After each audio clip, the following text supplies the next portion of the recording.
في البانيو يا بابا جوه. كملي بقى صفحة الواجب دي. انت حليت الواجب؟ بابا طيب، انا داخل الحمام. ماشي روحي. كملي بقى الصفحة دي. ماشي وايه؟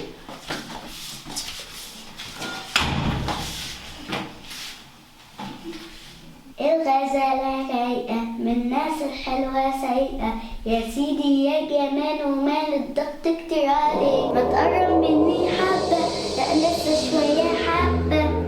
ايه ده؟ عفريت يا بابا يا بابا يا بابا يا بابا شفت عفريت. فين يا بنت عفريت فين؟ في البانيو يا بابا جوه. تعالي ورولي كده عفريت ايه ده؟ تعالي. فين؟ كان هنا. مفيش حاجة هنا. كان هنا فين؟ لا هو شكله وحش وعينين برقة كده. هو مفيش حاجة، كان فين هنا في الحمام فين؟ كان هنا ممكن واقف هنا. بس انا فين؟ تعالي تعالي تعالي يا ياسين. تعالي يا بابا، انا عارف ايه اللي حصل معاكي. بصي يا بابا، انت بتقولي ان انت شفت حاجة وحشة في الحمام، انا مصدقك مع اني دخلت بنفسي وبصيت وما لقيتش اي حاجة.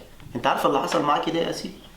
عشان انت ما قلتيش دعاء دخول الحمام او دعاء دخول الخلاء. الرسول صلى الله عليه وسلم وصانا لما نيجي ندخل الحمام نقول دعاء عشان نحصن نفسنا، اسمه دعاء دخول الخلاء او دعاء دخول الحمام. انت عارفه الدعاء ده يا ياسين؟ ايوه بابا. عارفاه يا اسماء؟ كويس خالص. طب قولي يا اسماء، لما بنيجي ندخل الحمام بنقول ايه؟ بندخل برجل الشمال ونقول اللهم اني اعوذ بك من الخبث والخبائث. برافو عليك يا اسماء. طب ما معنى الخبث يا اسماء؟ الذكور من الجن. وما معنى الخبائث يا اسماء؟ الاناث من الجن. برافو عليك يا اسماء. سمعت اختك قالت ايه؟ اللهم اني اعوذ بك اعوذ بك من الخبث من الخبث والخبائث. من الخبث والايه؟ الخبث اللي هم ذكور الجن، والخبائث اللي هم اناث الجن.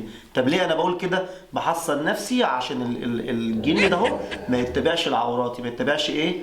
عورتي او يأذيني في الحمام، او ممكن نشوف حاجه وحشه في الحمام زي انت ما حصل معاكي النهارده كده. ولو انت دخلتي ونسيتي تقولي، لو انت قبل ما تقعدي على القعده ممكن تقوليها في سرك، لكن لو قعدتي خلاص وعملت حمام خلاص ما تقوليهاش، تبقي تقوليها مره ثانيه. لكن عودي نفسك قبل ما تدخلي الحمام تقولي ايه الدعاء ده. عارفه يا اسماء لما بنخرج بنقول ايه؟ بنقول ايه يا اسماء؟ بنخرج برجل اليمين ونقول غفرانك. برافو عليك يا اسماء. بنخرج برجل اليمين ونقول ايه؟ غفرانك. بنخرج برجل اليمين ونقول ايه؟